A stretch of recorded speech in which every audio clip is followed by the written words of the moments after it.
main thing I suppose to be. We're not the people tonight. Believe me, we know we're doing okay. Okay, we may be less than wealthy, but better yet, we're young and healthy. And anyone who's young and healthy knows that that's the way.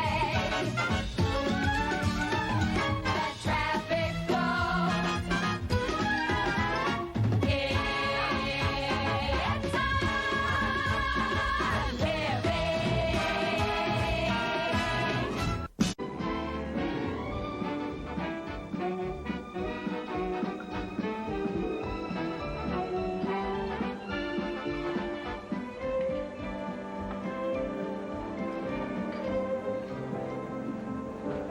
What is that man doing? I don't know. He's going from table to table asking folks if they're enjoying their meal. Isn't that my job? Excuse me, sir. The consensus seems to be that they like the food very much. Okay, Babette, let's give it a shot. Table for two, please. Let's take a musical trip.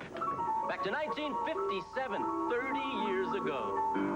I'm sure you all remember that was the year the Ruskies launched Sputnik.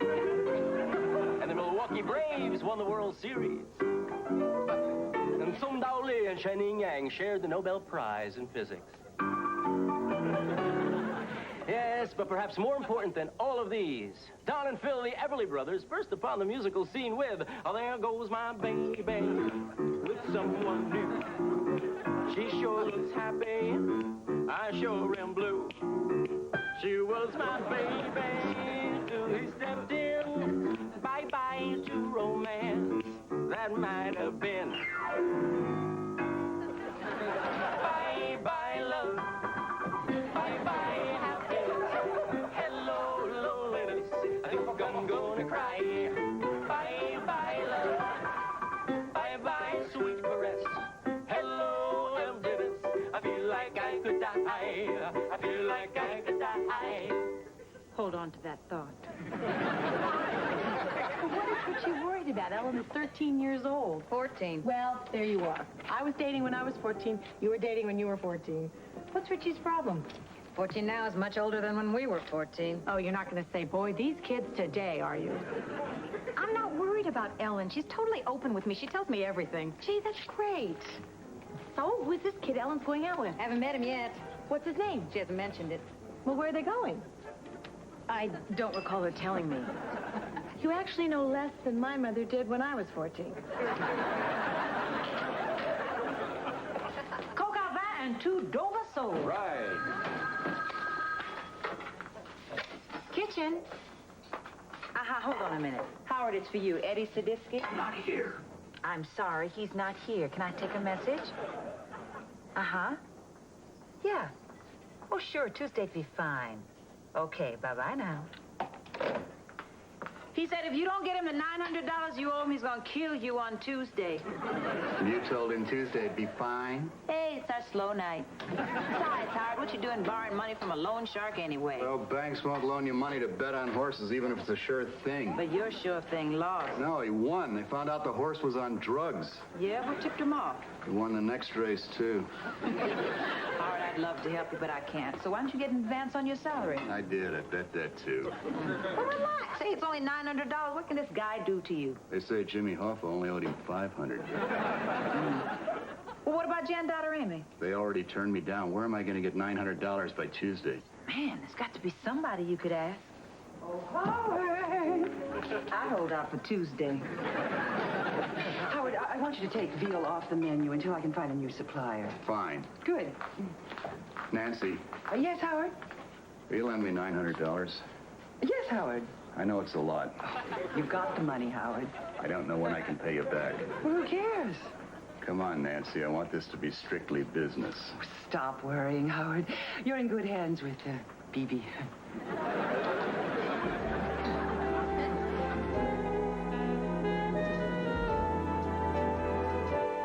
Oh, Ellen's date is taking her to a high school band concert at the Hollywood Bowl. Then they're going to go out to dinner afterwards. Sounds like fun. Yeah. There's one thing that kind of bothers me, though. I found out the kid's name. It's Ken. So? So I can't help picturing Barbie's Ken. Blonde, vacant face, plastic head, you know? Well, I think you should find that name reassuring. Why? You had a Ken doll, right? We all did. You took off his pants and checked him out? We all did. Did you find anything you should be worried about? If you ladies are rushing to help us set up, don't. Yeah, man, we managed to set up all by ourselves again. Sorry, we were just talking about Ellen's first date. Oh, I remember my first date. It was Johnny Hobbs. He took me to a drive-in movie in his daddy's pickup. I knew nothing crazy was going to happen, but I thought a little kissing might be kind of fun. But it was a Benji movie. And Johnny's dog started crying, and he had to go home. My first date was arranged by my mother. It was with the son of a friend of hers. This boy had to be about a foot shorter than me. I think that's when I started liking basketball players. Bobby Gresham took me to a dance, walked me home afterwards, and when we got to my front door, he tried to kiss me. Or I tried to kiss him. Whatever. Anyways, his braces got caught on my white Angora sweater. Couldn't get unattached, so I had to wiggle out of it.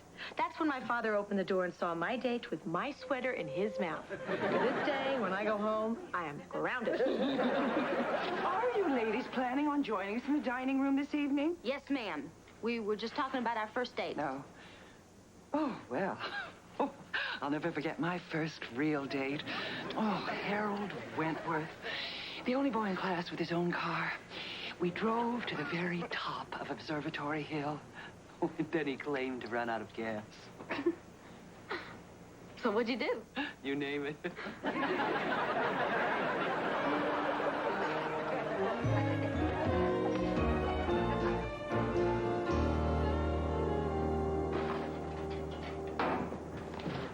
Howard, the customers are raving about your chicken can. Oh, great. Nancy, do you have another call from Eddie the sadist? Oh? About what? About the money, the $900 I owe him? The money. I forgot all about it. Isn't that funny? Yeah, it's killing me. Here you are. What's this? The money. Really? Of course. Hey, thanks, Nancy. I thought you were really going to put me through the mill, make me grovel and beg. Oh, Howard, you know I'd never want to see you grovel. Not for money. Nancy, there's only $600 here. Oh, yes, well, I couldn't come up with all of it at once. Got any idea when you might have the rest of it? Oh, yes, you'll get the other $300 on delivery. What am I expected to deliver? Well, let me put it this way, Howard. The good fairy is putting the money under my pillow.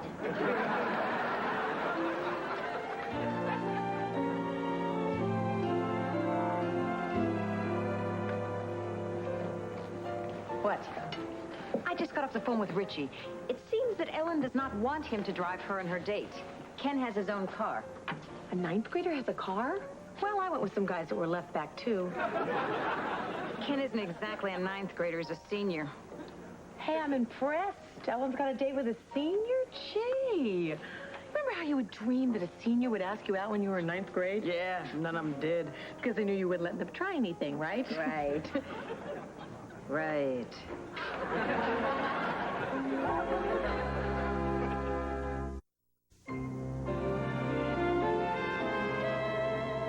And so she's a little crazy right now. You know, Jan is a very liberal parent until it comes to her own kids. Yeah, well, she's nothing compared to my daddy. You know, anytime a boy would come to pick me up, Daddy would put on his game face and say, "Bring her home anytime you like. I'm leaving it up to you." I was never home later than 10. You know, parents are not always wrong, though. I remember this one time. I remember a lot of times. Jan better keep an eye on Ellen. That's right. I remember when I was Ellen's age. I used to think about everything. You're making me blush. Hi, girl. Hey, we were just talking about you and your little problem with Ellen. What problem? I don't have any problem with Ellen. No way. You're going to let her go on the date? Why not? My relationship with Ellen is based on mutual trust. She has assured me that Ken is a safe driver and a perfect gentleman. Certainly don't have to worry about her behavior. So I see no reason to keep my eye on them while they're having dinner. Probably won't even wait on them. They're having dinner here. Yeah. Whose idea was that? These are high school kids. They can't afford restaurant prices. I'm getting them 20% off. Employees discount. Why are you all staring at me? Haven't you ever seen a mother before?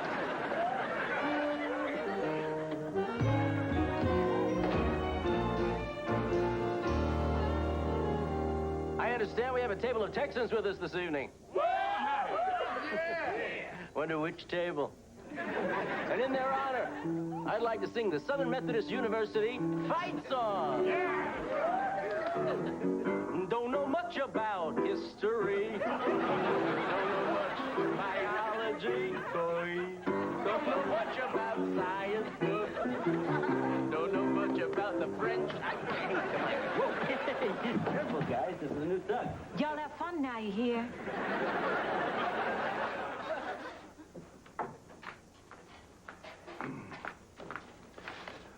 Nancy, I want to thank you for the $600. Oh, you're welcome, Howard.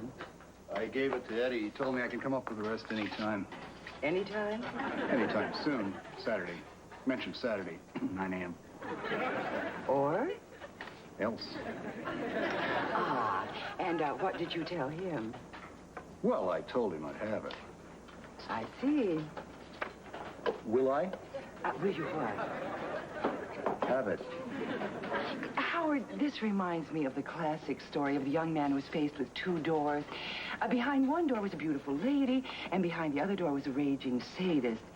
Choose wisely, Howard.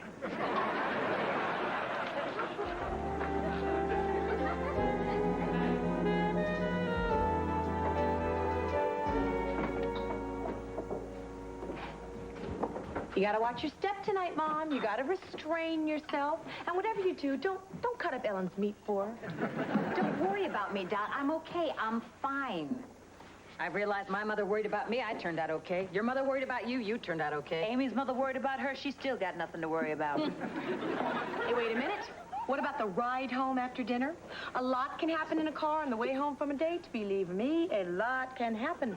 I'm not worried. I trust Ellen. While they're having dinner, I'll siphon the kids' gas tank, and then I'll drive them home. You just have to realize, we're the adults. We're smarter than the kids. Oh, Jan, no curfews. Curfews nowadays are a joke. You're right. Curfews are a joke. I'll tell Ellen I was joking as soon as I get home. Jan, it's for you. It's the reservation desk downstairs. Yes, this is she. Hey, Yes, she what do is. you think? It's you, Sonny. Yeah. She what? It'll come in handy when you go biking at night.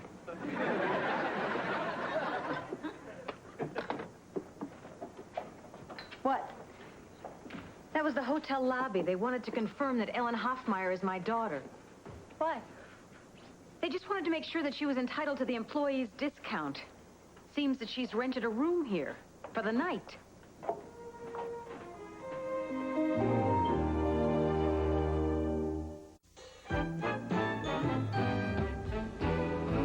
I tried to call Ellen, but she'd already left for the concert. Where did I go wrong? Now, don't jump to conclusions. There are plenty of reasons why Ellen would reserve a hotel room. Name the other one. You're right. You better call downstairs and cancel that reservation. But then won't she think that I just don't trust her? You don't. Well, that has nothing to do with it. You know, it's very easy for a young girl to have her head turned by someone who is older, more worldly, more sophisticated. Sure happened to me a lot. I think that the trick is just not to let Ellen know that I disapprove of this boy. Absolutely right. A mother's disapproval is the strongest aphrodisiac in the world. Ellen's here with her date. What a hunk. I'm fine. I'm fine. When I meet him, I will be polite but distant. I'm gonna squash him like a grape. Hi, Mom. This is Ken. Yes, it is, Ellen. I'm not gonna be upset. I just want you to tell me the truth. There's something that I have to know. Did you want soup or salad? Salad. Whatever Ken wants is okay with me. You might want her to take care of you in your old age. We have a very special someone with us here this evening. I've known her ever since she was a skinny little kid with pigtails. Matter of fact, I sort of like to think of myself as her Uncle Sonny. And now my little girl's growing up. And there's something I have to tell her before it's too late. Let me tell you about the birds and the bees and the flowers and the trees and the moon up above. And a fine thing called love. Let me tell you about the stars and the skies and a girl and a guy and tell him no, no, no, no, no, no, no, no, no, no, no, no, no.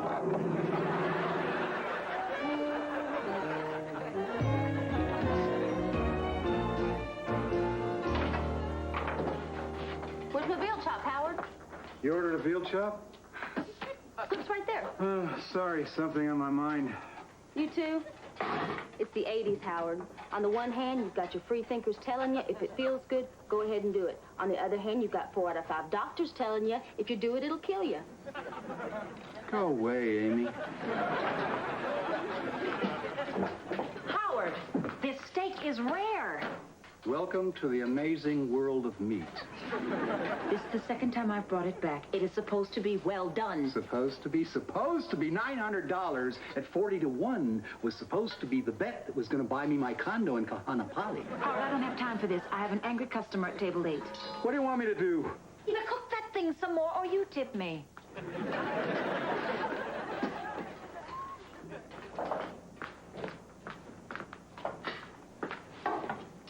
It's Friday night, Nancy. Ooh, no flies on you, Howard. Not yet. Tomorrow's Saturday. I got to see Eddie first thing in the morning. Oh, don't worry, Howard. I promised you the money. Do you think I'd hold out on you? Well, I'd feel a lot safer if I had it in my pocket right now. Oh, certainly, Howard. Here you are. Oh, silly me. I left the money at home. Oh, well, no problem. After work tonight, we'll go back to my place. I can't do this, Nancy. I won't be able to look at myself in the mirror. I'll lose my self-respect.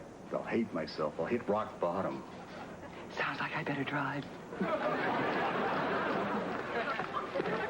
Jan, Ellen and Ken just ordered dessert. Do you want me to give it to them before you make a scene? I just can't think of a way to do it without embarrassing Ellen. There is no way to do it without embarrassing Ellen. Look, when they finish dessert, you bring them the check. Take Ellen aside and lay down the law. Okay. Know what I really hate? Ken's earring. Yeah. Hey, Howard, I don't suppose you could fix me up with a sandwich or something. I missed dinner. No way, Sonny. Come on, have a heart. I've been running late all day. Couldn't even make it to the bank on time. I don't know what I'd do without my automatic teller card. You got an automatic teller card? Sonny, you don't want a sandwich. Yes, I do. No, you don't. You want a Chateaubriand with sauce béarnaise, sautéed mushrooms, and pomme soufflé. It shows, huh?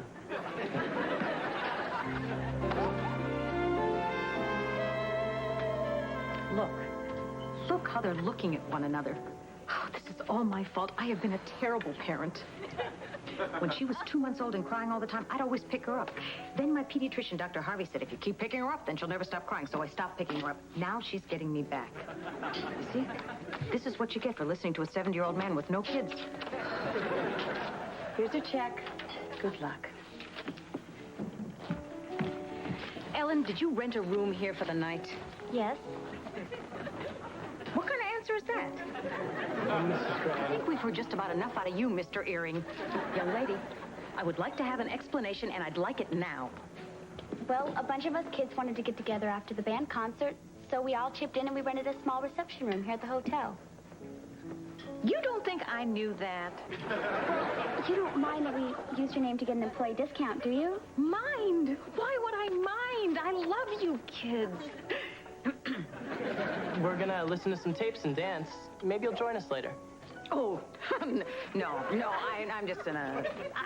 I'm not really into the new sound. I'm just gonna go on home and listen to the, Doors. Don't wait up, Mom. I won't be until midnight. Make that 12:15. Mrs. Gray forgot to leave the check. Oh, it's on me. You're gonna need your money for gas.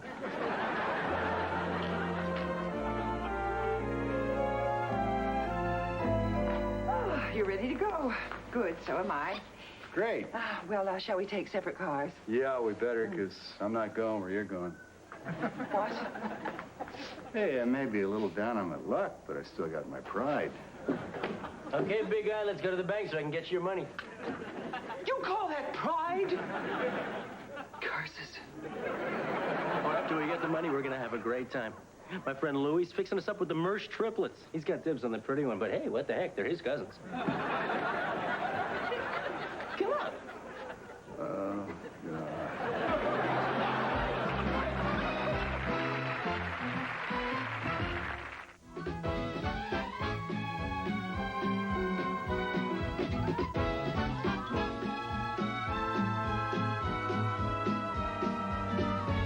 Stay tuned for the Dukes of Hazzard, coming your way next on Super 18.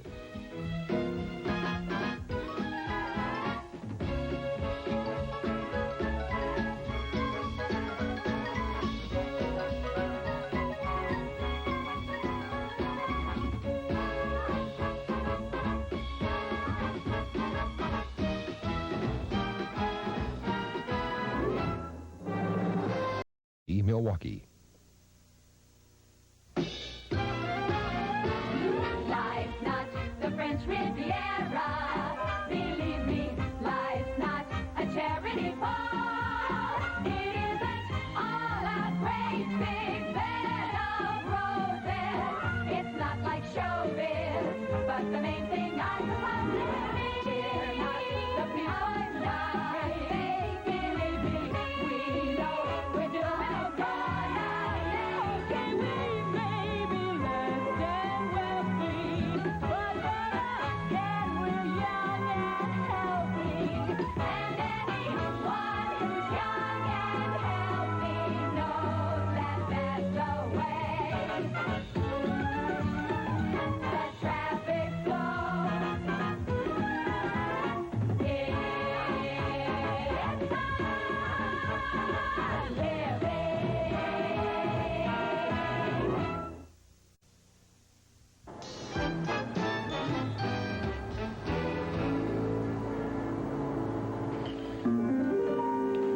Mona Lisa, men have named you. You're so like the lady with the mystic smile. Is it only 'cause you're lonely they have blamed you? Or the Mona Lisa strangeness in your smile? I can't go on with this charade. I happen to know the reason for that strangeness in the Mona Lisa's smile, and it's enough to turn any red-blooded American's stomach. Hang on to your easels, art lovers. Recent research has shown that the person who posed for the Mona Lisa was none other than Leonardo da Vinci himself. That's right. La Gioconda, loosely translated, means the flaming one. Hey, Dot, guess what I'm doing tonight? No. You don't want to guess because you're thinking it involves sex, right? Right. Why are you always selling me short? Because I've known you for years. Okay, fair enough. Well, look, this is different. I decided to take up a nice, quiet hobby to occupy my time, so I am taking an art class. Well, then I'm sorry I jumped to conclusions. Some friends of mine paint and say that it's quite relaxing. So what are you using, oils, watercolors? Who cares? There are gonna be naked babes posing at this class. Nude. Thinking I might try finger paints and tracing paper. Your slime, Sonny. Artistic slime. Hey, Ginger, how was the Michael Jackson concert last night? Oh, I had a good time. Well, you sounded. Hey, what can I say? You know it's hard getting Michael's attention from the back row. Jan, you ever had a pen pal? Let me see. Almost. First grade. It was United Nations Month, and Miss Fenton had us all write to kids in different countries. I wrote to somebody in Lapland. Never got an answer. Maybe, I like snow. Do you? Was not a catchy enough opening line. I haven't told anyone yet, but I've had a pen pal for about a year. Someone I've never met. What did you write about? All things and stuff. Guess you don't get many replies either. Actually, Ernie writes me once a week like clockwork. His letters are really pretty. What do you know about this guy? Just that he's 28 and he's got blue eyes. Sounds good so far. Yeah, there's a little part of me that thinks I could really fall for this guy. Wait a minute. You mean you two write mushy-gushy type romantic things? Of course not. If I did that, I'd be much too embarrassed to meet him tomorrow. Aha, the plot thickens. Let me know what happens. I will. Should be quite an occasion for Ernie, what with him being released today and all. Should be. Hey, Jan, has Rich Hold that thought. Released? What do you mean, released? Released from what? Prison. You mean you've been writing as a convict? Jan, he's paid his debt to society. Exactly how much did he owe? 5 years with time off for good behavior. You know, I am all for rehabilitation and accepting these people back into society. That's exactly how I feel. At the same time, let us not forget the high rate of recidivism. Oh, I won't. I mean, I can't. What is that? It's a tendency to relapse into a previous condition of criminal behavior. Don't you ever watch Simon & Simon? Yeah, but I don't take notes.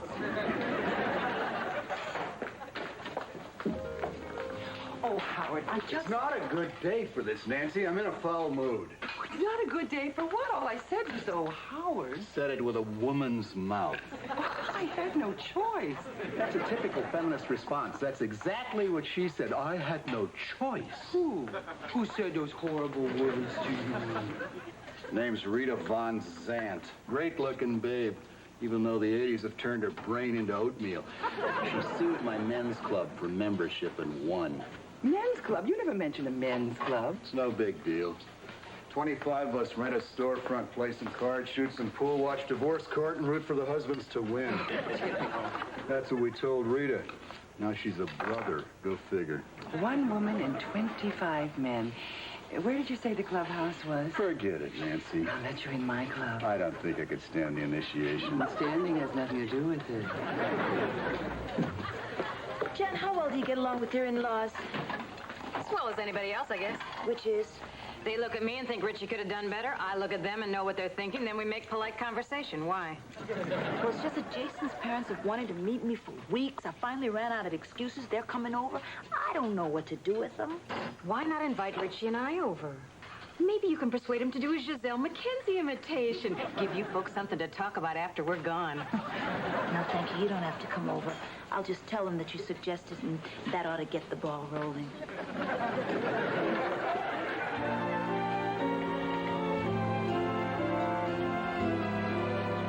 Dorothy. I'm sorry, Nancy. It's just instructions on how to take some life-saving medication that I need. Dot, it's me. What do you think of this car? I think you're going to need a really big glass of water to get it down. Come on, I'm thinking about buying it. What's the matter with the car you've got? It needs an oil change. Oh, well, then I can see why you're getting rid of it. That could cost, what, $10, $15? This car's only... What are you doing looking at a $30,000 car? I'd look great in this. I hope so. You're going to have to sleep in it. I knew I shouldn't have shown you this. You're just going to spoil all my fun. No, I'm not. You want to buy that car? Go ahead. What kind of an answer is that? I depend on you to talk me out of things. Go ahead. You better shape up, sister.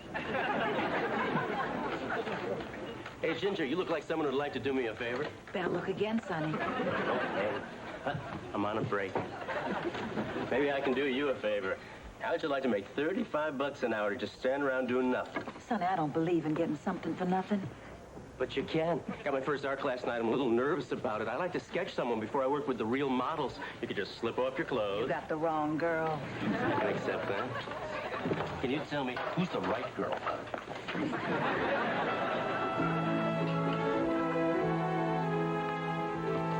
I'm gonna go get some coffee. Don't say anything bad about me while I'm gone. Now, that'd be a waste. Amy, when Ernie gets into town, is he coming to our place? Yeah. His parole officer better be coming with him.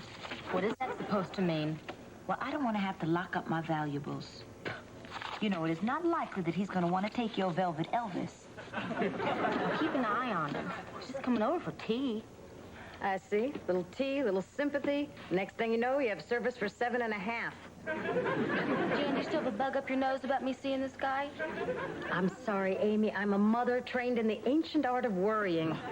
Well, there is nothing to worry about. Ernie has assured me that he's a changed man. He's 28 and he's got blue eyes. For God's sakes, he's paid his debt to society. Is this above the top? Yes, it is, sir. We're closed right now, but if you could just come back tomorrow... I'm looking for Amy Tompkins. Could you tell her that Ernie Hatcher's here? Ernie? You're Ernie? Yeah. Well, I'm sure you two probably want to be alone.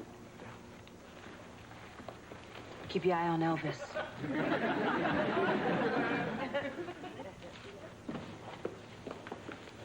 Ernie, I'm Amy. I couldn't wait until tomorrow to meet you, so, well, ta-da! Are you sure you're Ernie? I don't think many people would want to pretend to be me. Why?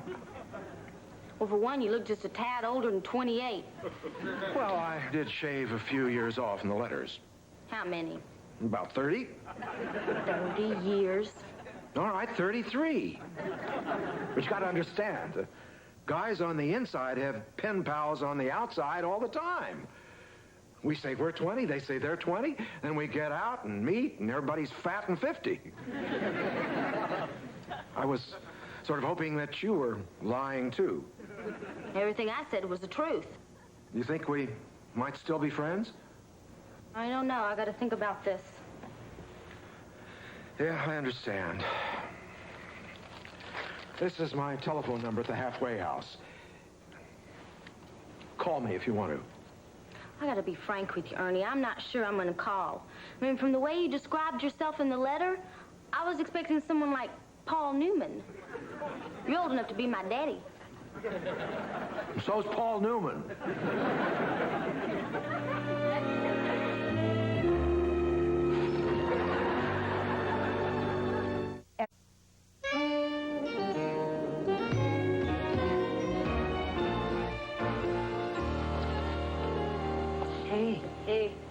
Hey, what happened with Amy and Ernie today? Did they have tea? Honey, I don't know. I left the house early. Amy was in one of her moods. Which moods? Oh, you know the one where she gets real snippety and starts quoting from the book of Snyder. Everything was raccoon this, armadillo that. That's too many animals in the house for me. Jan? Oh, good, you're here. Look, I decided you were right. $30,000 is too much for me to pay for a car. I said you should buy that car. But I knew what you meant, so I went out today and I looked at cars I can't afford, and I got it narrowed down to either a Chevy, a Ford, a Chrysler, Honda, Toyota, or a Hyundai. You didn't like the Mazda? Or Mazda. Hi, Ginger. Try to give somebody a helping hand. What do? They bite your fingers off. Oh, sure. Go ahead and stare. You look like rabbits caught in the sights of a possum gun. She brought them animals to work with her. Amy, give the man a break. He's just trying to get used to life on the outside. I'm not mad at him. I'm mad at myself. When he was living in a den of thieves, it's impossible for him to tell the truth. What'd I expect? Did Ernie ever steal cars? What? Well, I figured that a car thief would know what model is really reliable. Your car is reliable. Well, it's been reliable too long, and I'm tired of it. Can't keep pretending that the little skunk deodorizer on my mirror smells like new leather. Doc, some of these cars are not made in America. So? So? Jobs are so. Families are so. The American way of life is so. This also comes in a light metallic blue. Ooh, that'd be pretty. And I get it with an American radio. Makes me want to salute the flag.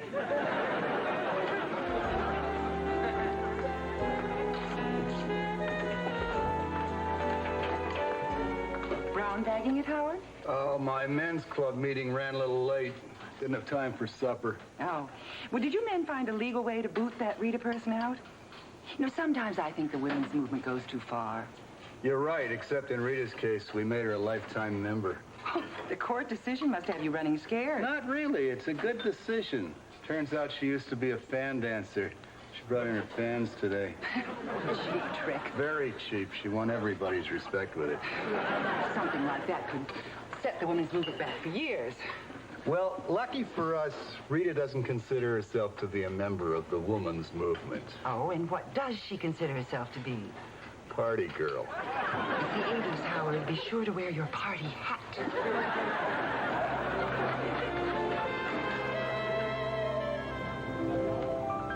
Hey, Doc, want to see what I drew last night? No, thanks. Oh, it's not what you think it is. I'm on a break. For the first class, we had to draw Atlas. Two naked guys showed up holding beach balls. I'm telling you, Doc, there's some things in life that should never be drawn. So you want to see this sketch? All right, Sonny. Sonny, this is an atlas? I know. I decided to draw Atlas's sister. That's South America. Jan, the Precious Mountain, I'm meeting Jason's parents tonight, and I still got stage fright. First of all, let him know right off the bat that you're not interested in getting married. You see, that'll catch the mother off guard, and then she'll throw out the first 25 questions she was going to ask you. Oh, and don't worry about the father, because once you've smiled at him, he's going to be calling you Honey Bunch. He called me Honey Bunch on the phone. You're home free. Amy, I know you're angry. Don't say a word. I just want to give you something. Ernie, I can't believe that you would... What is this? This is string talk. I made it in jail. Going here from Texas, I figured it'd go with most of your clothes. Oh, that's really sweet. You know, I was going to call you. I decided if the authorities can give you another chance, so can I. So let's do something together tomorrow. Well, I'd love to, but tomorrow I've got to look for a job. Oh, then I'll drive you around. But, No buts. It's settled. We're going to find you a job, something you're good at. What'd you do in prison? I was on the escape committee. Just kidding.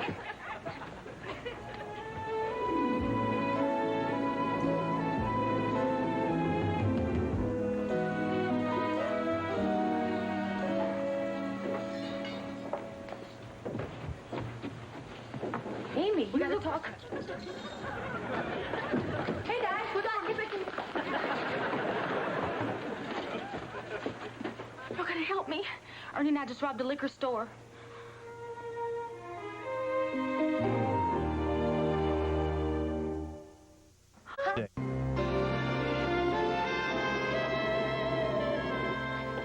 You just robbed a liquor store? Are you sure? It's hard to be uncertain about something like that.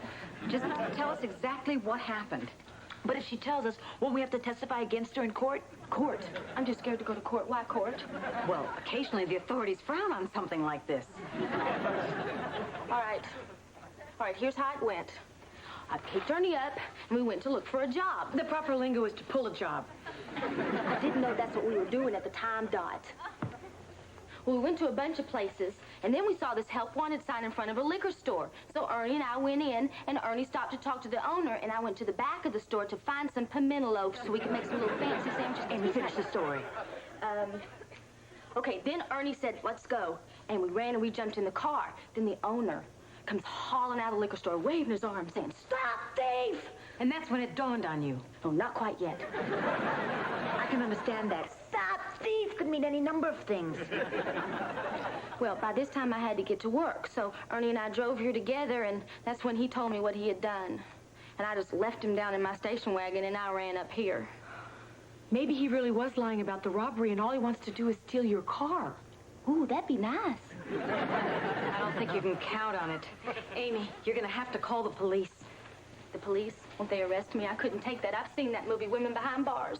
This isn't your fault. You were a victim. No, I drove Ernie to the liquor store. I went in with him. I left with him. I even waved to the owner. I look guilty of sin. Well, what do you think you should do? Well, first, I'm gonna get up my courage, and then I am gonna call the police. And then I'm gonna get me some of that limited immunity I've been hearing so much about.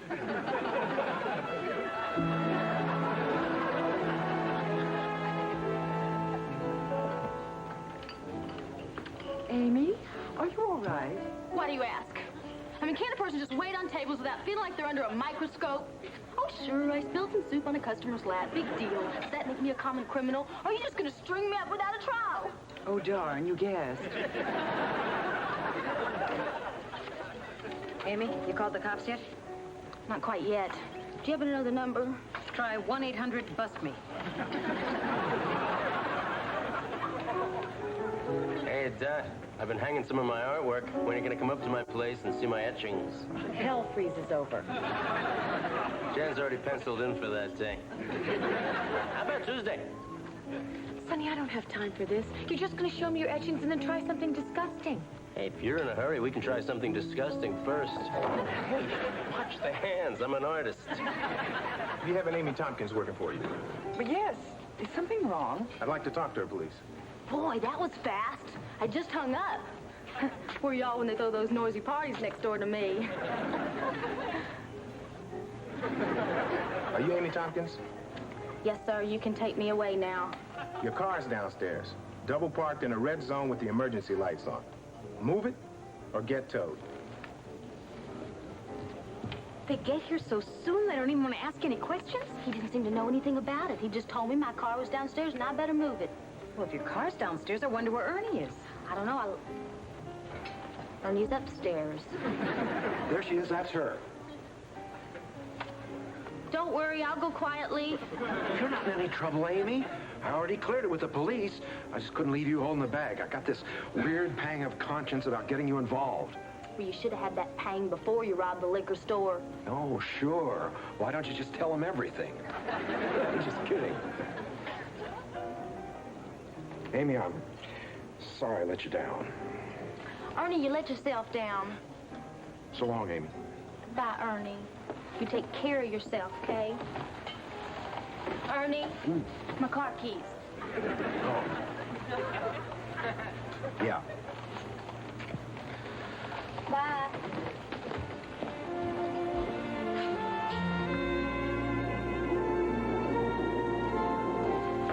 You'll be happy to know I'm not getting any foreign car. Well, I'm proud of you. What are you getting?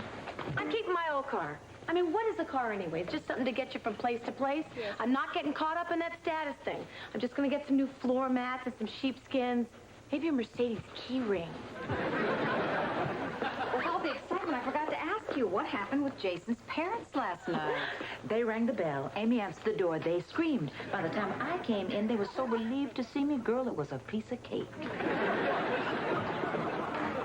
Well, Howard, how was the men's club meeting tonight? Disappointing. Rita didn't show. Oh, did she catch cold after the last performance? No, she quit. One of the guys works in the girlies club. He got her a job there. Well, good riddance to bad rubbish. Oh, you're wrong, Nancy. She was great rubbish.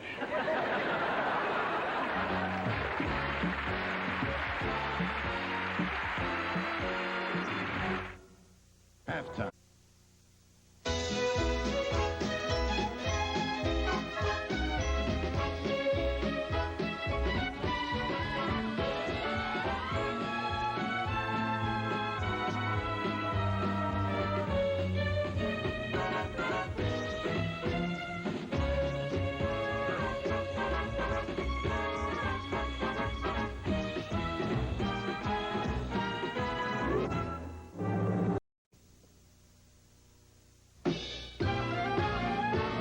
Life's not the French Riviera. Believe me, life's not a charity ball. It isn't all a great big bed of roses. It's not like showbiz, but the main thing I suppose is cheer not the people die. Believe me, we know we're doing good. Okay, we may be less than wealthy, but then we're young and healthy. And anyone who's young and healthy knows that that's the way. The traffic flow. It's a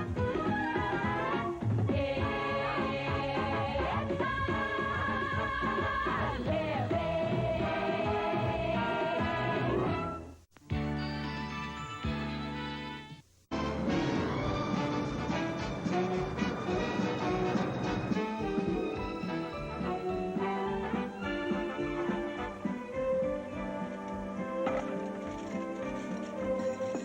Hey, I finally made up my mind about my vacation. Oh, where are you going to go? Not sure, but I know where I am not going to go. I am not going to Detroit. I spent my last 2 vacations visiting my mother, and I'm not going to let her talk me into doing it again. Fine. Don't try and make me feel guilty about this, Jan. I don't think I was. I heard that fine. That was my mother's fine. That means fine. You don't want to visit the person who gave you life? You don't want to play Scrabble with the woman who taught you how to spell? Fine, that's okay, I'll live. It's just hard for me to deal with that, so just lay off, okay, Jan? Fine. Do y'all know why Nancy's in such a bad mood? What do you expect? How easy can it be for her waking up every day finding out she's still Nancy? Look alive, ladies, before I turn you in for loitering. I'm telling you right now that I'm going to be pressing you harder than usual this evening. I myself am under the gun. Just relax and pull the trigger. Not when I'm this close to one of life's victories. Jan, my cousin Grace of the supercilious South Shore BBs is in town and will be coming here this evening. Do we curtsy or just kiss her hand? This is no joking matter, Jan. You may find this hard to believe, but Grace's family has always looked down on ours. No. Ludicrous, isn't it? After snubbing me for 30 years, Grace wants to make amends. Do you know what this means? Grace is senile. It means that I get the chance to finally win their approval. It means that I'll have entree into the Beebe family's inner circle. So, Jan, I'll need you to play hostess when Grace gets here. I want to spend as much time as possible. Sucking up to her? Okay. I'm ruined. My career is over. My life is finished. Then I guess I shouldn't giggle. I was trying to park downstairs. This limo was blocking me, so I just very politely leaned on the horn and cursed the driver. I thought you only do that to old ladies. Yeah, well, that's generally true, but I was running late, and I figured a chauffeur wasn't going to threaten me either. And when the guy wouldn't budge, I gave him the old digital salute. What's that? We'll talk later. So get to the good part where the guy beats you up. Oh, this is worse. Back window rolled down. I was still shaking my fist, or a portion thereof. This guy sticks his head out and looks straight at me, and get this. It was Frank Sinatra. Oh, cool. Did you get his autograph? Amy, please. I tried to explain that. I was just saying, you're number one. But he wouldn't buy it. I'll never work in this town again. Maybe you could write him a letter of apology. You think that would work? Sure. It was an honest mistake. He's a reasonable man. Yeah, that's a great idea. And I'll sign it Kitty Kelly.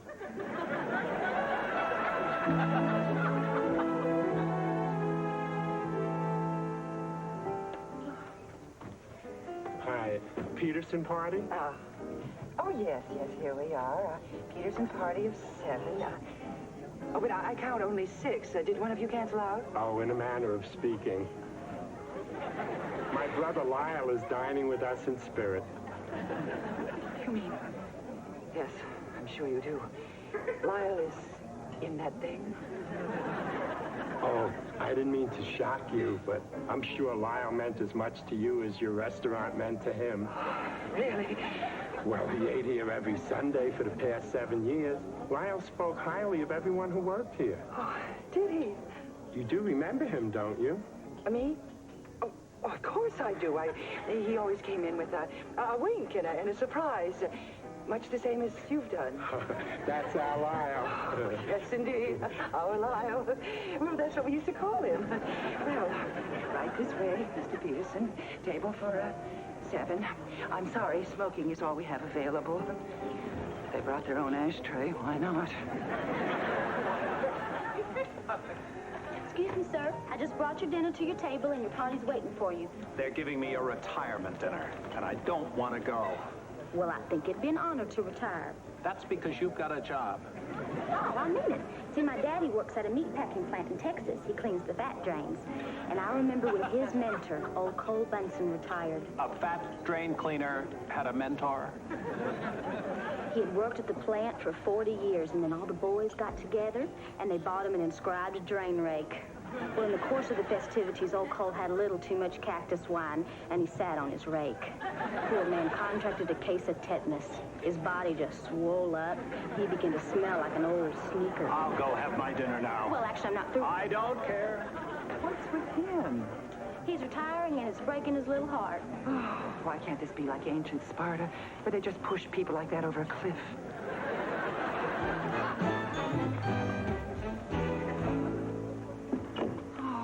I can't take it anymore. There's a man in an urn and an uncooperative retiree out there. Now, what is Grace going to think? That we get an older crowd? Cute, Howard. Look, when Grace arrives, I want you to play the perfect gentleman. Why should I try to pretend I'm something I'm not? Because that's what I'm going to do.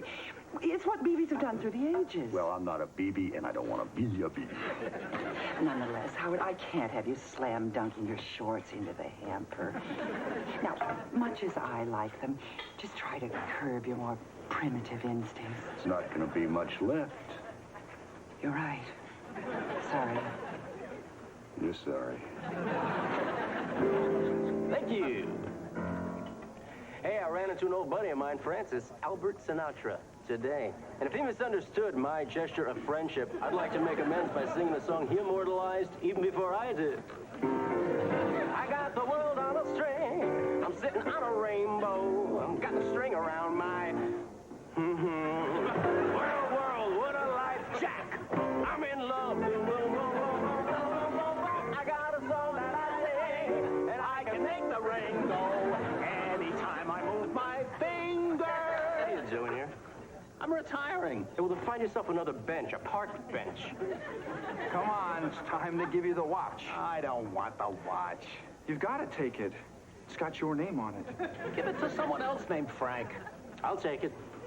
But come on, Frank. I won't do it. I have given the best years of my life to this company. And if you think that I am handing in my key to the executive washroom, you are crazy. What seems to be the problem? The retirement dinner's tonight, and he won't retire. Well, then fire the old geezer in quickly. Good luck with your future. If he screams, play loudly.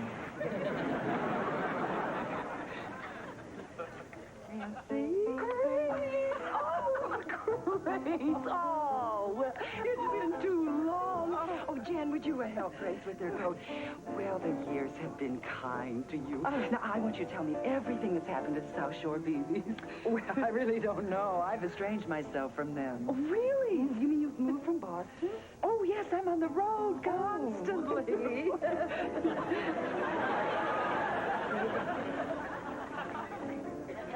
Oh, the circus life is a good one.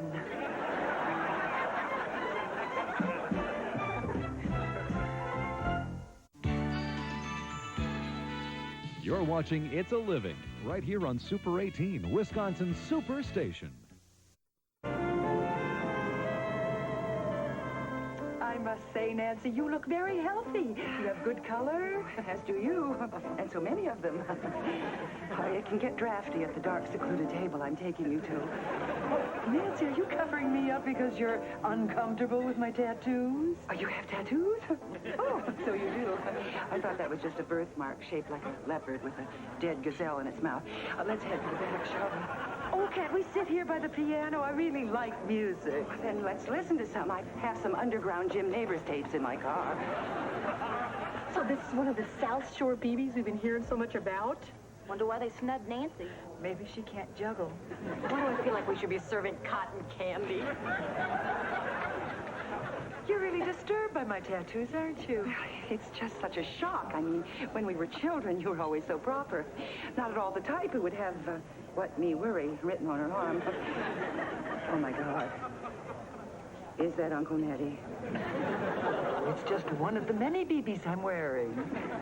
Well, I would show you the family coat of arms, but I'm sitting on it. Ouch. Reunions. They're always such heartwarming occasions. Remember how you felt when you heard Steve Rossi was getting back with Marty Allen? Oh, you hadn't heard? Well, they have. Now take how you feel and double that warmth, and that'll give you an idea of what our lovely hostess, Nancy BB, is feeling right now. She's back with her cousin Grace after, oh, so many years. Gracie, this one's for you. Lydia, oh, Lydia, have you met Lydia? Lydia, the tattooed lady. She has eyes that folks adore so, and a torso. Ouch, even more so. Lydia, oh, Lydia, that encyclopedia. Lydia, the queen of tattoo. Calling Sinatra and telling him where you live.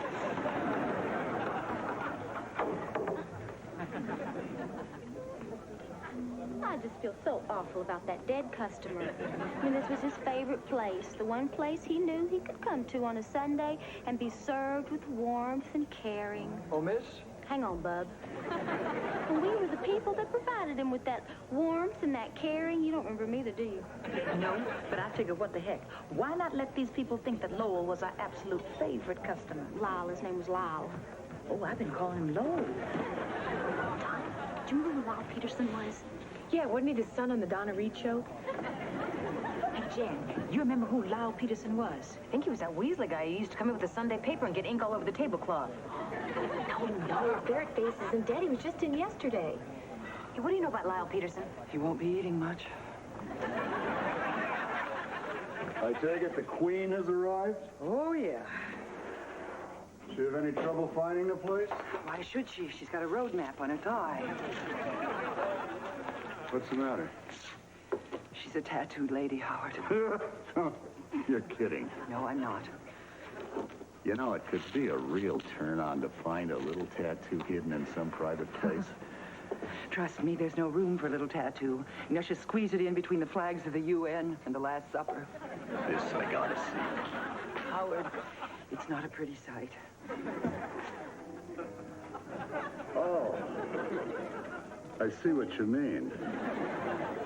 Oh, this is terrible. She's still gonna be at the house when I have my poker game on Wednesday. Forget it, Howard. Nobody is going to see it. Come on, nobody's ever had a tattooed lady at a game before. Howard, there are lots of things you haven't had at your poker game before.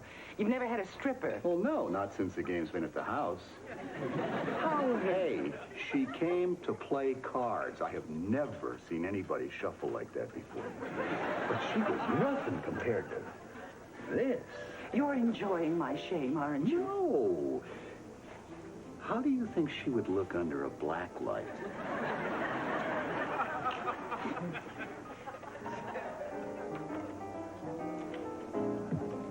Okay, I think I want to do something outdoorsy for my vacation, and I've narrowed down my ideas to 7 good ones. Oh, you mean like skiing in Aspen? 8 good ones. Actually, I was thinking about doing something called Wilderness Survival or You Die. Sounds exciting, huh? I don't know. I should think hanging off a cliff like that would be a little tough on your nails. It's just 1 week in the woods, just you and your guide. Ah, now we get to the fun part of this vacation, the guide. In the brochure, they're all pretty cute. So what happens if you end up for a week in the woods with a guy that looks like Gappy Hayes? Then I die. It's not like they don't warn you. Now, let's see. Who had the roast beef? You had the roast beef. That means you had the lamb chops. Ah, there you are. Now, who had the health salad? My brother. You'd think he'd loosen up at this point and have a little fun food. Hunting we will go. Hunting we will go. Oh, there we are. Hunting we will go. And that concludes my tribute to the National Rifle Association. Thank you. Everybody, I have an announcement to make. Lyle always gave me $5 to make an announcement.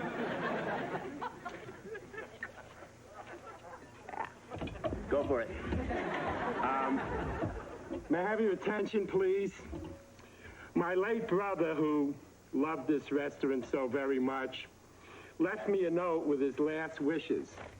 Tell me we don't have to scatter him somewhere. Lyle wanted his favorite waitresses and staff to have one last tip. So he left $5,000 to be divided among you. I may have forgotten Lowell before, but I'll never forget Lowell again. Lyle.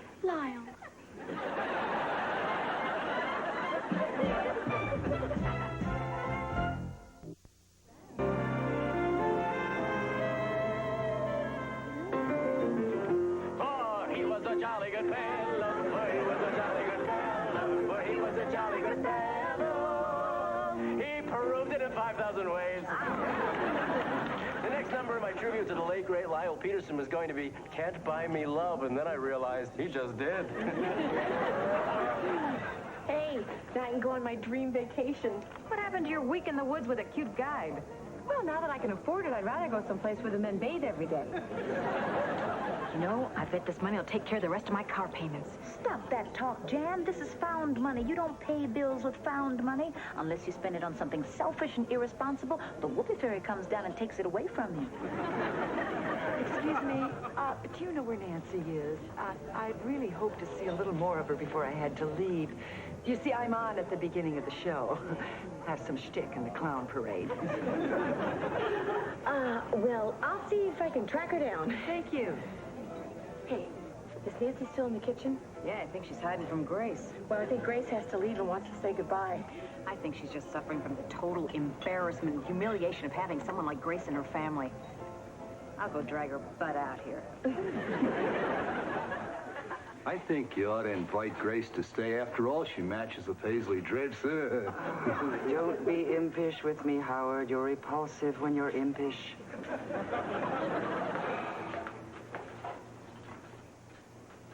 What? Grace is ready to leave. Good. Nancy, you've got to talk to her sometime. She came here especially to see you. She's family. I'll write her a nice letter. I cannot stand by and watch a family torn asunder just because you have some irrational prejudice against a very genuine and caring. I'm sorry, I tried. We're talking about a tattooed lady here. That's the most ridiculous thing I ever heard.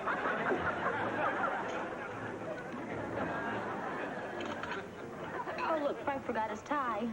No, Amy, from the looks of things, that's the tip. How do you like that? Those folks could learn a little something from Lyle Peterson. About tipping. About dying. Gather round, girls. Gather round. I'd like to make a toast to the restaurant Lyle thought of as his second home, the Dove at the Top. Oh, that's above the top. Oh, no, I'm sure it's the Dove at the Top. Dove at the Top's in Pasadena. Well, what's this place? Above the top. This isn't the place where Chef Pierre works? No. You're not Eleanor? No. You're not Lonnie Starr?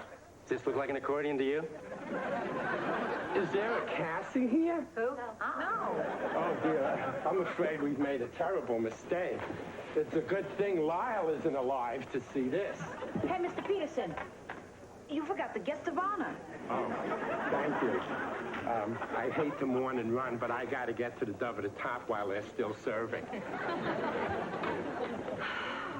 Well, there goes $5,000. So much for the French Riviera. You're not going to give up on your vacation idea, are you? Nah, I'll probably go back home. It'll make Mom happy, and Detroit's not so bad. There's this charming little outdoor cafe where you can sip Boilermakers and watch the Broncos roll off the assembly line.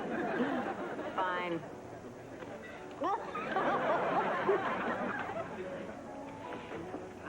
Sorry to keep you waiting. I was just... Avoiding the tattooed lady?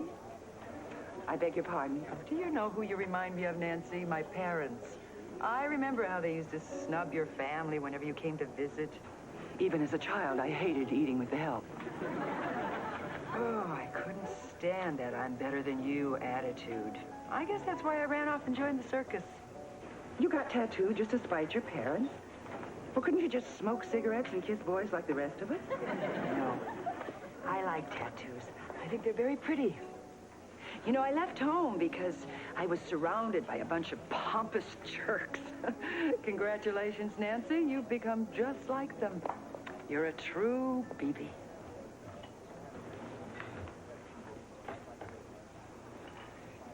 Ginger, did you hear what she said? Uh-huh. She called you a pompous jerk. No. After that, she said I was a true BB. At last, I belong.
Life's not the French Riviera. Believe me, life's not a charity ball. It isn't all a great big bed of roses.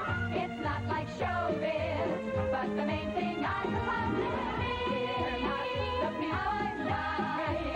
Believe me, we know we're doing good. Can we maybe less than wealthy, but better? Can we young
together. Do you think she actually went home with him? Well, think of it this way. How many years has Sonny been here? How many thousands of hours has he sat at that piano? Well, you know that every minute of those thousands and thousands of hours, he's been looking for some girl weird enough to go out with him. I'm just surprised he found her so soon. She was pretty strange. Do you think he actually scored? I can't imagine doing that with Sonny. Can you imagine doing it with anyone? Oh, sorry I'm late. Man, I'm really beat. Really? I've always found being late restful. Were you doing volunteer work for Senator Tennell? Yeah, I was hitting the parking lots, putting flyers under people's windshield wipers. Oh, I hate it when people do that. I never even notice that they're there until I've already put on my seatbelt and started my car. Then I have to turn off the ignition, unbuckle my seatbelt, and get out and throw that damn thing away. Boy, those things really tee me off. They tee everybody off. That's why we put his opponent's name on them. I think it's great that you're politically involved. I can't get interested in politics. I tried watching that last debate, but the only cute guy was Tom Brokaw. Senator Tennell is pretty cute, isn't that right, Ginger? I hadn't noticed. It was his new ideas that attracted me. What new ideas? You know, the usual. Oh, I sure hope we get out of here early tonight. I promised myself I'd clean up my apartment. Boy, I really hate picking up after Ginger. I know the feeling. Richie's concept of house cleaning is, why bother? Someday we're going to move. But he did say we could get a cleaning lady in once a week. Boy, what a lifesaver that is. You have a maid? I work all week, Jan. I take acting classes, I make the rounds, and besides, I'm a slob. So Blanche comes in one afternoon and shovels the place out. Boy, am I tired. Boy, am I tired. Please, don't ask me about last night. I don't think it's fair to the girl. I'm not proud of myself. I never am after a one-night stand. What are you gonna do when they beg? I mean, I told her to think of us as two ships that just happened to collide repeatedly in the night. I'm really disappointed in you girls. Would it kill you to congratulate me?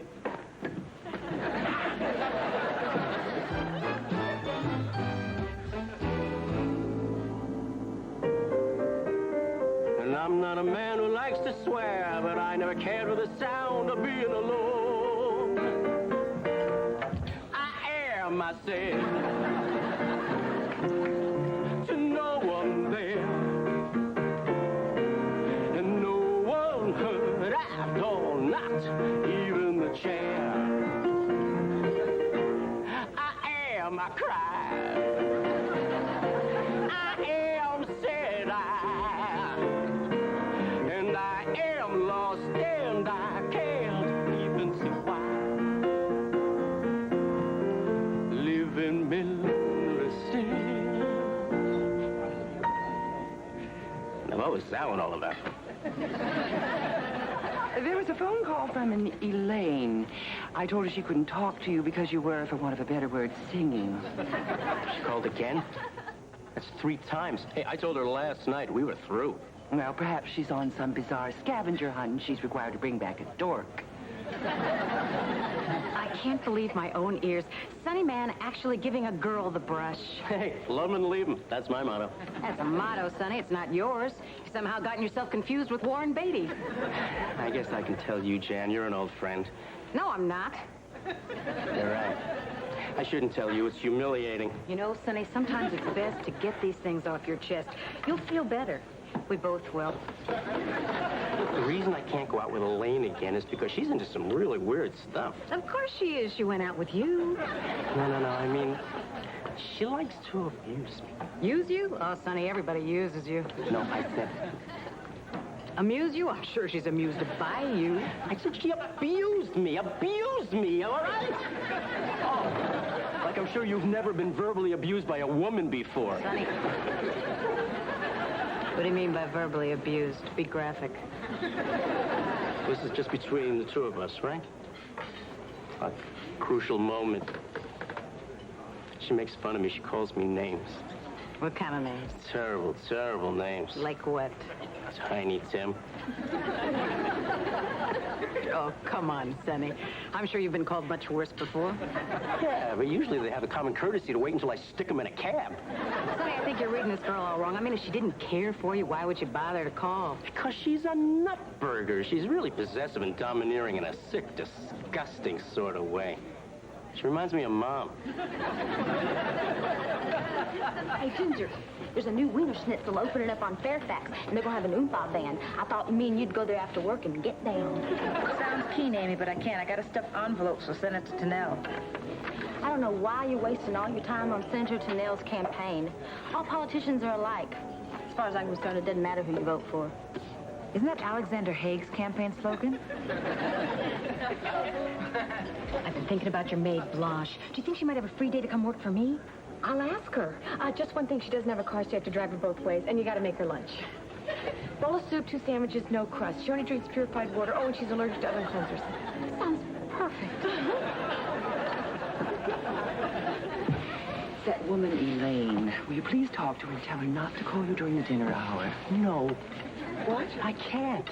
Well, give me one good reason. She wants to humiliate me. Oh, well, then perhaps we should make this a conference call.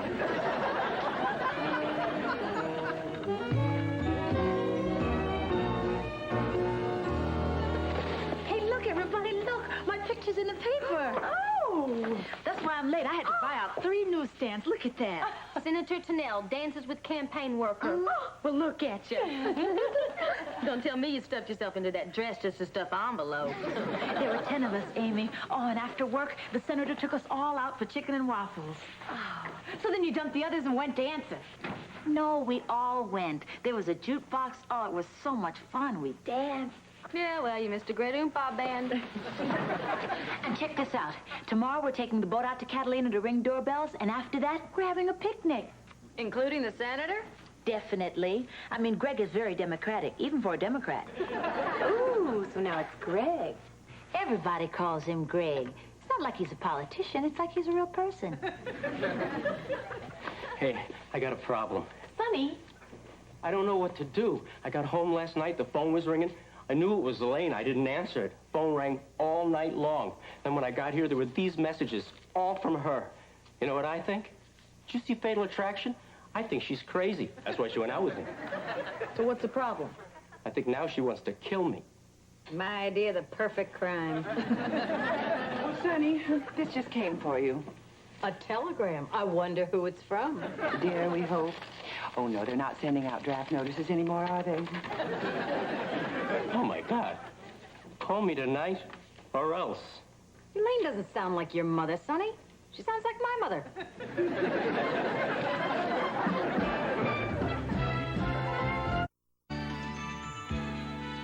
You're watching It's a Living, right here on Super 18, Wisconsin's Super Station.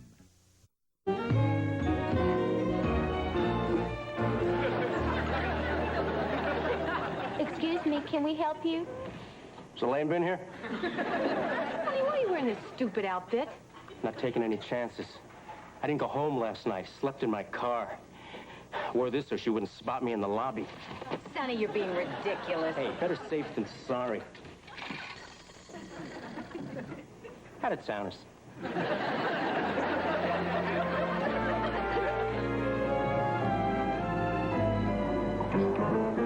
Me and my shadow strolling down the avenue. Me and my shadow. Not a soul to tell us. Boy, Sonny's a mess. Think Elaine is really trying to kill him? Well, I know we're talking about Sonny here, but how bad could it have been? Just me and my shadow.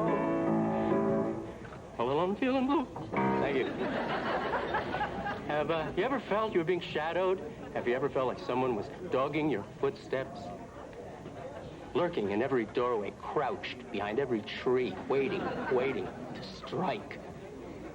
Let me see a show of hands.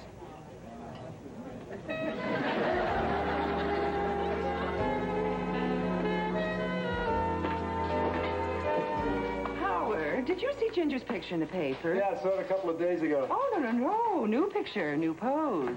Hey, what's she doing in the senator's lap? Smiling. I guess she likes being near the seat of power.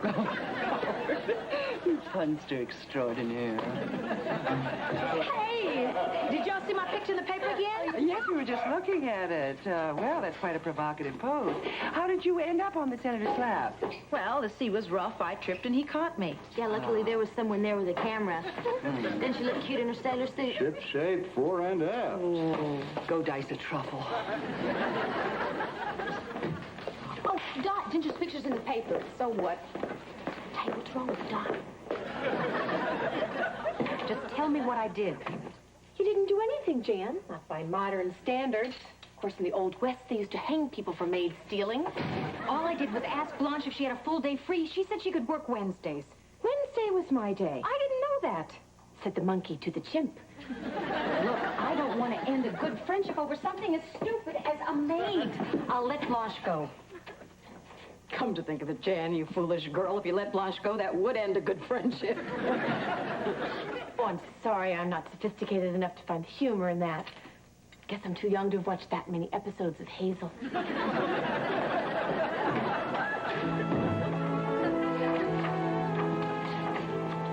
Hello, I'm Bert Presser of the Journal. Oh. Do you have a Ginger St. James working here? Yes, she's right here. I'd like to take a couple of moments of her time, if I might. Oh, well, Ginger, this is Mr. Presser of the Journal, and he'd like to talk to you for a moment. Hi, Bert Presser. Hi. Is there someplace we could sit down? Sure, come on. So, what can I do for you, Mr. Presser? Well, I'm researching an article on political campaign workers. I understand you work for Senator Tennell. Yes, that's right. What exactly do you do? Well, I ring doorbells, stuff envelopes, you know. Aha, the exciting stuff. Usual volunteer work. Did you also volunteer to sit on his lap? Ooh, now that was a tough decision, but somebody had to do it.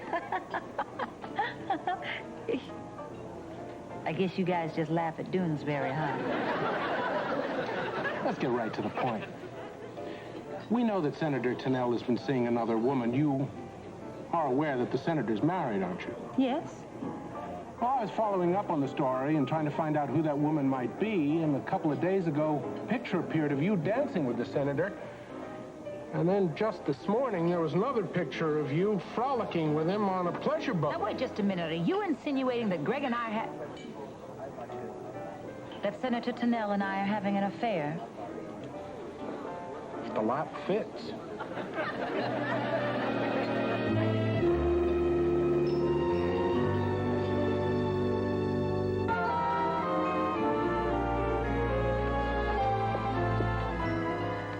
Good evening, Janet.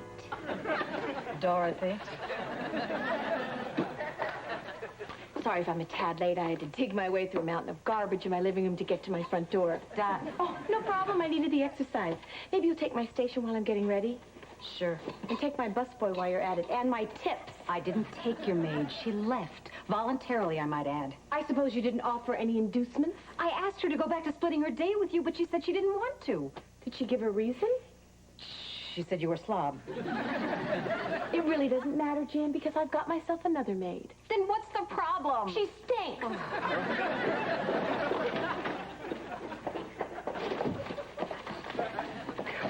Okay, you want to tell me now why I had to spend tomorrow's lunch money on all these papers? So that nobody around here could get one, that's why. Oh, Ginger, I thought it was a good story. The reporter absolved you of all guilt. Amy, it says senator's girl denies being senator's girl.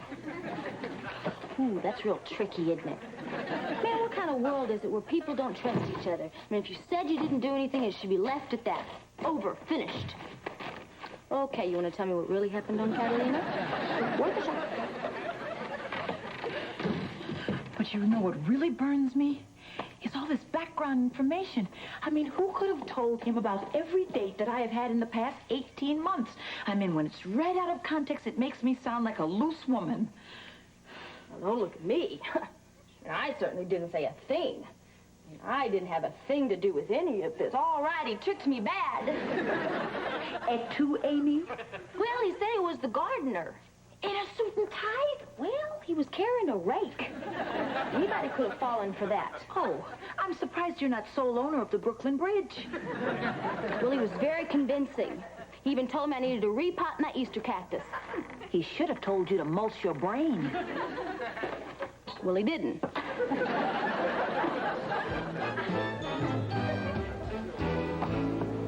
Excuse me, miss, are you? No, I am not. No matter what you've heard, no matter what you've read, I am not that person. Do you understand what I'm saying, you leering bozo? And who is my waitress? Sunny man, please. You're the girl who wants to kill him. Right. He's under the piano. Thank you.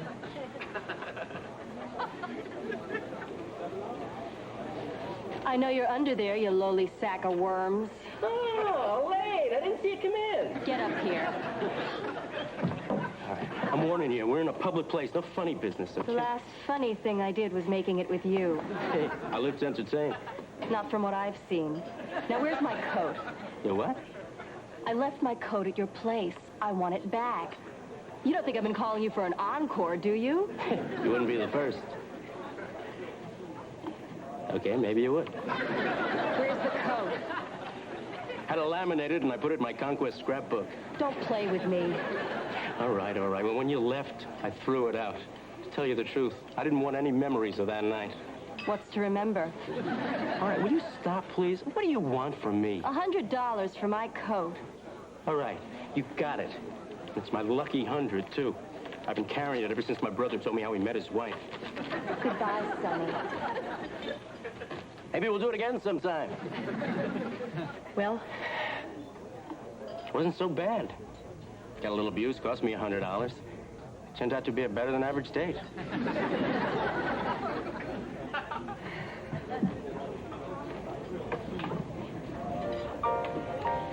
I just got a call from Richie. Blanche quit. Ha! She won the lottery. $15.8 million. That's a pretty good reason to quit. I'm surprised. I thought she'd be the type who'd keep coming to work. Buy her boss a car, or maybe a house. So, here you got yourself a new maid. Everybody ought to have a maid. Everybody ought to have a working girl. Everybody ought to have a lurking girl to put her around the house.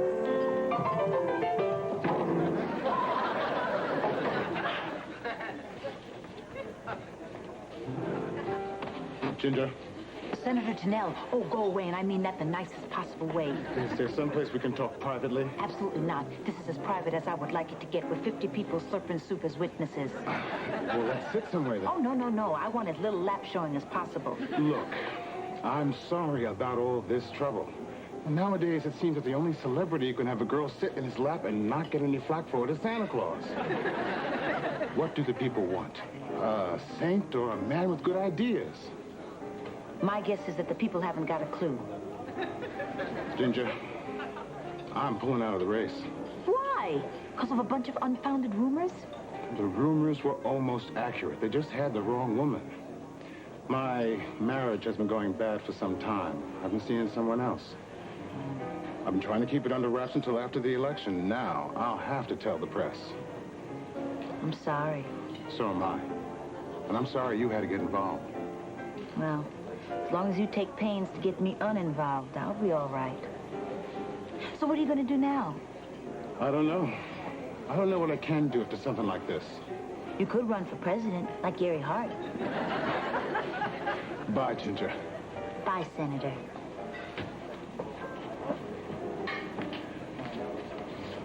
Well, is he going to tell the press you're innocent? Yeah, there'll be a retraction in the paper. Oh, great. Yeah, great. It'll probably be on page 48 right next to answers to yesterday's puzzle.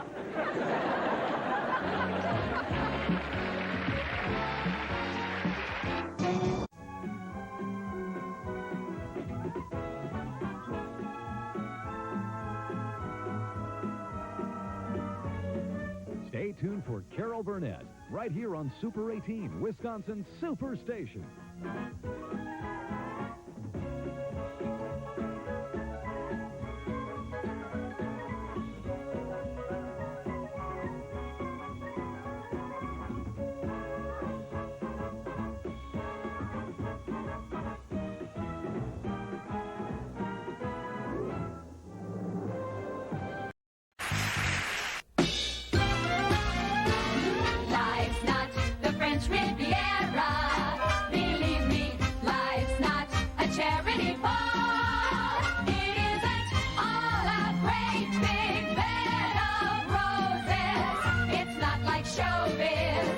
the main thing I'm supposed to be. We're not the people like believe me, we know we're doing fine. Okay, we may be less than wealthy, but then again we're young and healthy. And anyone who's young and healthy knows that that's the way the traffic flows.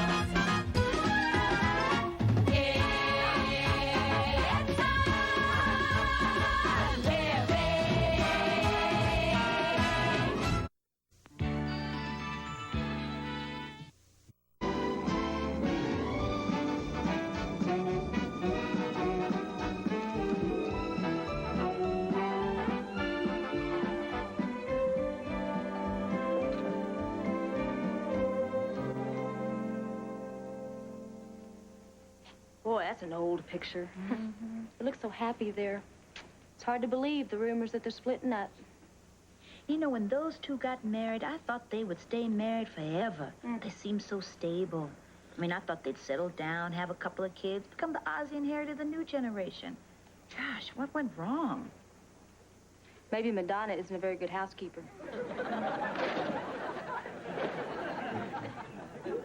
What do you think?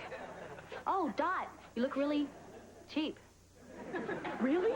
Great. I was auditioning for the part of a hooker. I was afraid I looked ethereal. Did you get the part? That is not the point. I love acting. There's something so fun and exciting about submerging my own personality and totally becoming someone else. I'm lucky I had the excuse of auditions to do what I love. It almost doesn't even matter if I get the part. Hello? Yes, Sissy? Okay. Hate acting. Oh, Dot. I should think you would take comfort in the fact that you aren't very convincing as a hooker. It says something about your character. Amy, I'm an actress. I'm not supposed to have any character. Don't worry, Dot. Talent is like cream. Sooner or later, it has to come to the surface. Look at Lisa Biddle. Who's Lisa Biddle? Okay, bad example. Hi, Dan. Listen, maybe you guys can help me. I want to give Richie something really special for the anniversary of his divorce. Why would you want to do something special for that? So there won't be another one. Well, you could do what my Aunt Opal did for my Uncle Puss. Rename him? No. Over the years, she saved up all the hair that had clogged up in the shower, and she stuffed a little pillow for him. That might be too special for Richie. I've got a terrific idea. Give him a blonde. What? Sure, every man wants one. Not where I come from. It's a really sweet thought, Dot, but this state does frown on polygamy. Of course, three of us could move to Utah and join the choir and give up coffee. No. You could be the blonde. You're kidding. Imagine the expression on Richie's face when you appear in the bedroom doorway, framed in ambient light wearing your most provocative nightgown. And this. Give me that thing. Dot, Jan and Richie are married. They shouldn't be doing things like that. Like what? Like playing stranger in the bedroom. Oh, Jan's just doing it for laughs. I have never heard of anyone putting on a provocative nightgown for laughs. Milton Berle. Hey, kids. What do you say we take a little stroll down to Hollywood and Vine, see if we can't pick ourselves up a couple of tourists? See what you've done? Fabulous, Jan. Is it me? Definitely not. Perfect. Ladies, this is a notice from hotel management announcing that your parking privileges have been rescinded. Why? Oh, they calculate they're losing about $100 a week on each of your parking spots. Well, where are we supposed to park? At the curb of your choice. Nancy, this really stinks. It sure does. Man, we're not going to stand for this. We? Yeah, we. Excuse me. Well, uprisings just aren't what they used to be. Nancy, you have not heard the last of this. We just haven't had time to get ourselves organized. You know, waitresses have rights, too. What a novel idea. Remember, you're to be out of those parking spots by tomorrow. Tell Jan when she gets here.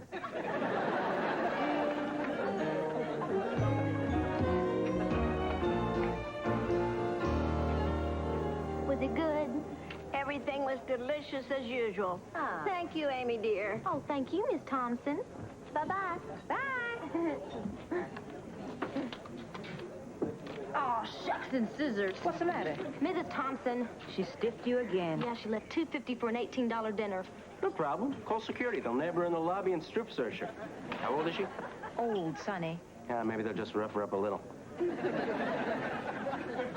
Didn't Mrs. Thompson read the bill? Yes, but her little eyes are failing. At least that's what she says. I just think she didn't have the money to pay. Amy, how long can you keep paying her bill? Well, I don't know. I'm broke right now. I don't know how I'm going to pay this one. I can lend you a few dollars. Oh, of course, there'll be interest. Not in you, there won't.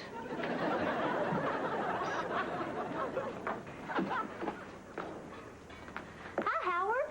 My, don't you look handsome tonight? No. No. I'm overweight, balding, wearing a fruity apron, and anybody that says I look handsome wants something. Oh, well, funny, you should mention that. No, it's not. Well, I need to ask a really big favor of you. Would you please tear up the duplicate check for table number 1? Fine. I would not ask this except she was just this really sweet little old lady, and I've already picked up her check 3 times this week, and what with having to pay for parking, what'd you say? Fine. Oh, sure, tease the naive girl. Amy, I got a policy. I give everybody one freebie, but, and I mean this, don't ever ask again. Really? Really. And as far as being naive, oh, you have a spot on your dress. Honk. Now that is funny.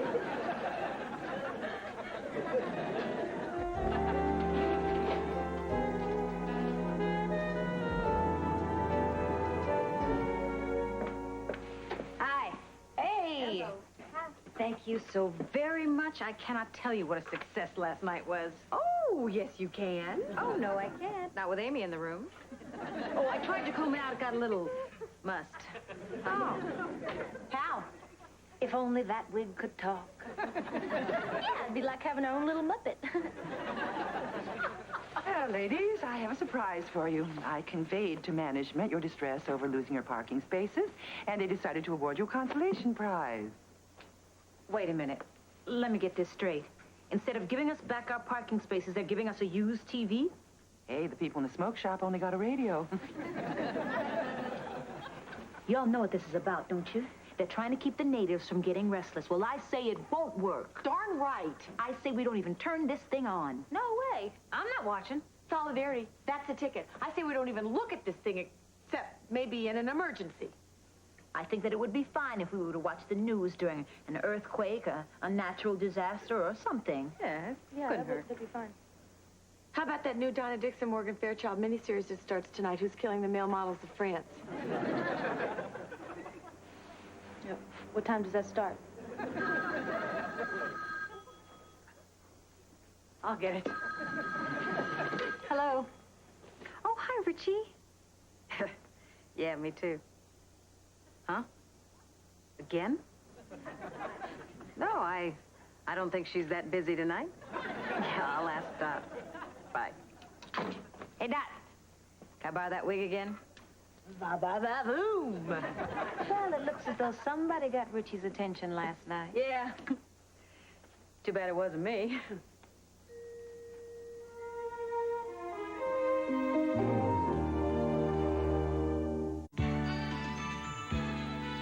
You're watching It's a Living right here on Super 18, Wisconsin's Super Station.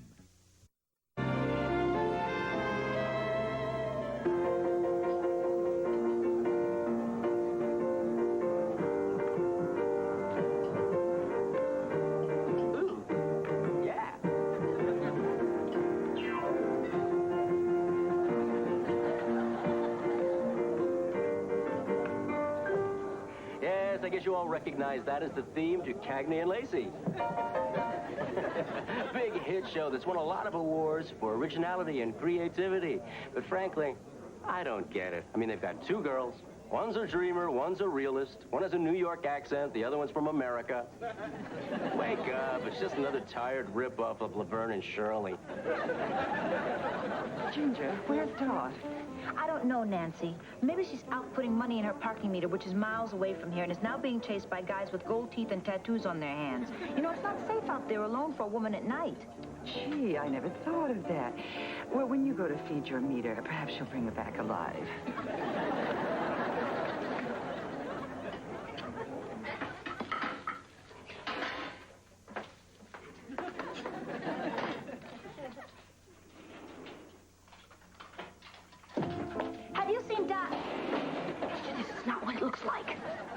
calling the cops. Oh, don't, Ginger. I'm going to stop immediately, please. Dot, I thought we said we would not watch this thing except in case of some sort of an emergency. Well, I only turned it on for a second, and Armando Santi, he's the police inspector who's investigating the murder of the male models. Well, he started questioning Donna Dixon about Alex Trebek's death, and then they started kissing, and now I'm hooked. Alex Trebek is playing a male model? I didn't know he could act. Oh, he was very good. Of course, he was already dead when they found him.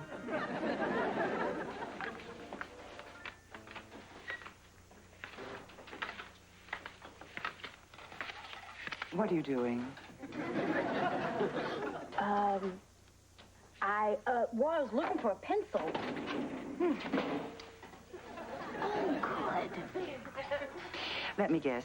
Apparently you've let yet another freeloader sponge off of this establishment, and you're reverting to theft to cover it. Well, I've already asked Howard, and he said that he's done it once and he can't do it again. He says that to everyone. Amy, this behavior cannot continue. I'm just trying to be nice. Is that so terrible? Yes, it is. Don't do it again. I like your dress.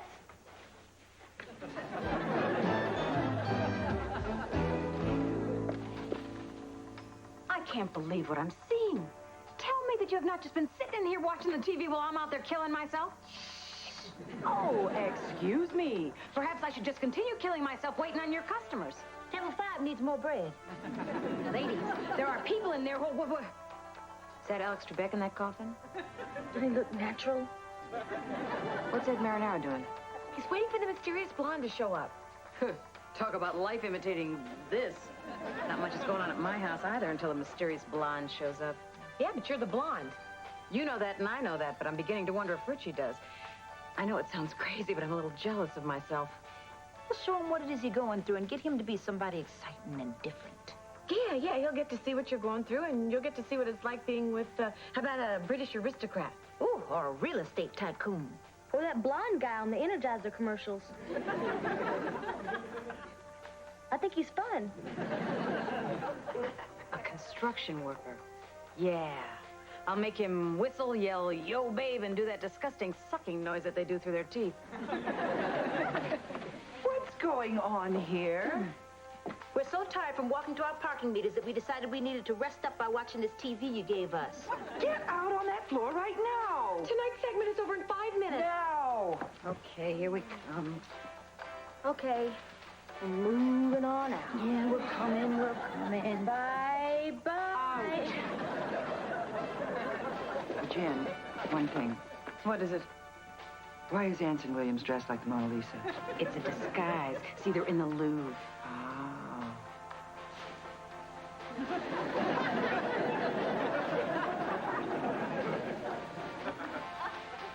Oh.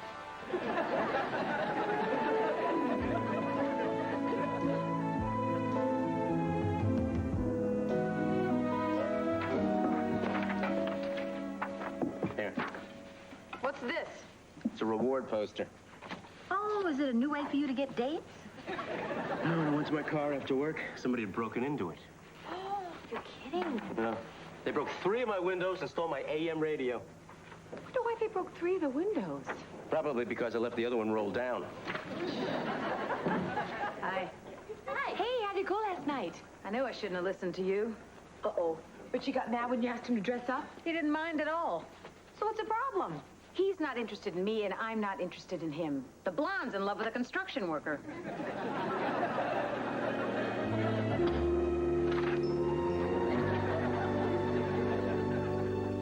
Yeah, the lock upon my garden gate's a snail. That's what it is. The lock upon my garden gate's a snail. That's what it is.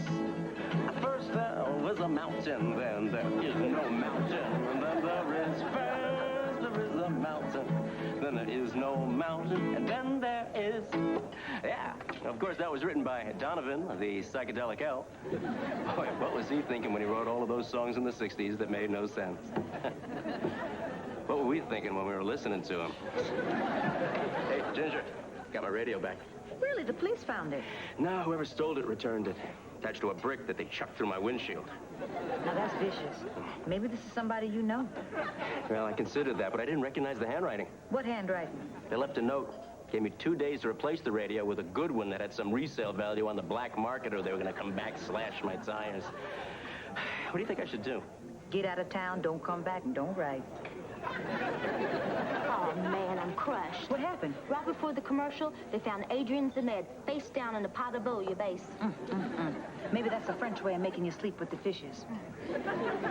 Well, I didn't mind that they killed him, but why would they have to mess up his hair? You know something, Amy? This whole television thing is making us too complacent. I think that we need to get together and talk about this. Commercial's over in 10 seconds. I'll see you later. Yeah. Amy, I have some good news for you. The gray panhandler is ready for a check. Be strong. You think there's something funny about me paying for her food, don't you? On your salary, I find it hysterical.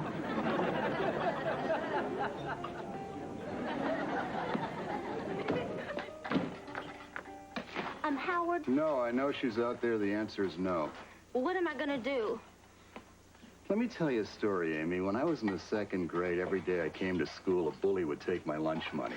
You? But you're so big. 2nd grade, Amy, I was smaller. All right.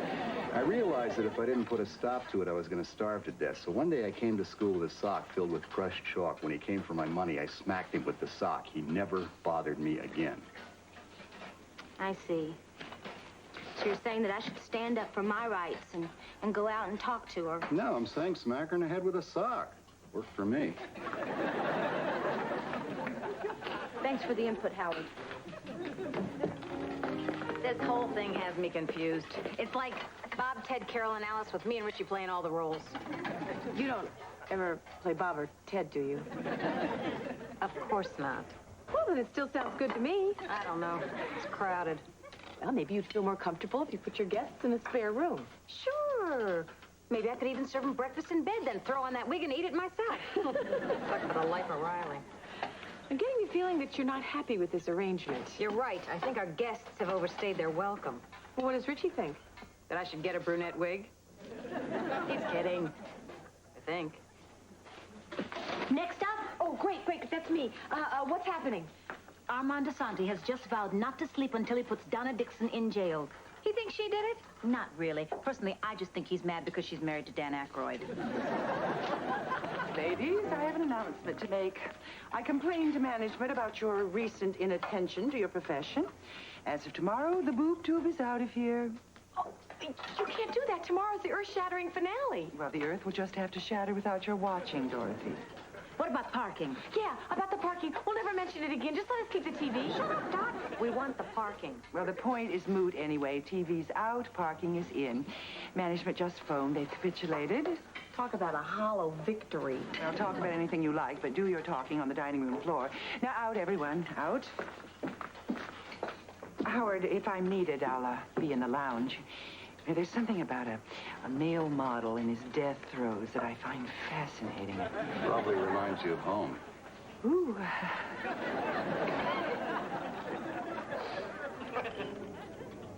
There's no such thing as a free lunch. I'm not my brother's keeper. All good things must come to an end.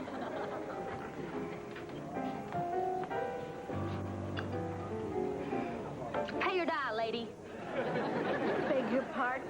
I'm sorry, Miss Thompson. This just can't go on. I cannot continue to buy your dinners. I'm going broke. I guess I'm left with no choice. I'll just have to end it all. Oh no, don't kill yourself. No, I mean end this scam. I have to find myself another restaurant and another pigeon. Now, you take gold cards.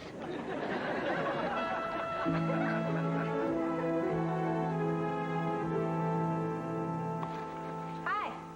Hey. Burn this. Oh, the blonde moved out? Yep. And the construction worker fell off an I-beam and killed himself. It's a dangerous job. Glad they're finally out of the house. Richie and I really missed ourselves. Hey, when I get to know each other all over again. Yeah. Only this time I'm going to put out on the first date. Hey, y'all, we're gonna get to see the end of that miniseries. Look what I brought.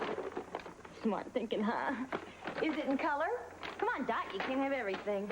Yes, you can. Guess I'm outclassed. I only brought a watch, man. See y'all out on the floor. Hey, aren't you going to watch? Oh, I spoke to a friend in Buffalo. They told me how it ended, ruined it for me. Well, don't ruin it for us. Yeah. I won't. But you know, I do want to see that last murder myself. So y'all call me when Ed Begley Jr. starts doing the can-can.